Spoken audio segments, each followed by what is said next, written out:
Qiz rozi degan bola. Ha-da, o'shanga anu mebel, pardalarni ko'tarib qo'yibdi-yu hozir. O'shanga o'zimiz qilamizmi? Katta xona qilmaydi, o'zimiz qilamiz edi. Ona rahmatli bo'lganda o'zi boshqash bo'lardi shu to'ylarga. Yig'lamang bo'ldi. Yer bozorga chiqamiz. Mebellarni ham zo'r chiqib ketdi bola. Mana shu zo'r ekan, shuni olamizmi ada? Olamiz. Ona tirik bo'lganda onaga beramiz. Yig'lamang ada, yuring. Ukam, isming nima edi? To'lqinmi, To'fonmi deng. To'yxona yoqdi menga. Bo'ldi, necha qil talab qilamiz? Sana bilmasa rahmatli ona bo'lganda bilardi, hammasini o'zi yetardi. Yig'lamang.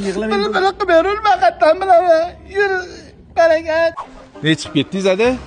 Erkak kishi ekan, u qatdan tushunadi. Ayol kishi bo'lganda olardi. Nima farqi bor? Hamma narsasi bor ekan.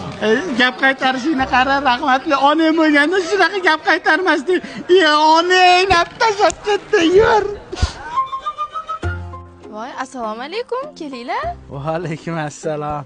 Sinem shutsiz, yolg'izlik yomon ekan-da. Ada, parda olgani kelganmiz. Ha, shuni tushuntiryapman. Xotinim bo'lmaganda kelmasin. Ha, shunaqa deng. Men ham bolalarimni tirikchilik qilib boqib yuribman-da. Ikkita do'konim bor. 86-29 Abu Sahida Lusail desa hamma biladi. Sizga o'xshagan ayol ekan-da. Bitta o'zingiz bolalaringiz boqib yuribsizmi? Ada, parda tanlaylik undan ko'ra. Ona rahmatli bo'lgan shunaqa. Barzuatga chaqib ketdi. Mana ada. Baraka top.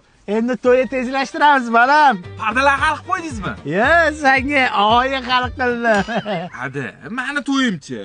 Ha, ko'rsan, bitta o'zim yaramayman. Mana ona to'yinga bosh qosh bo'laman, to'g'rimi jonim? To'ppa to'g'ri. Ana.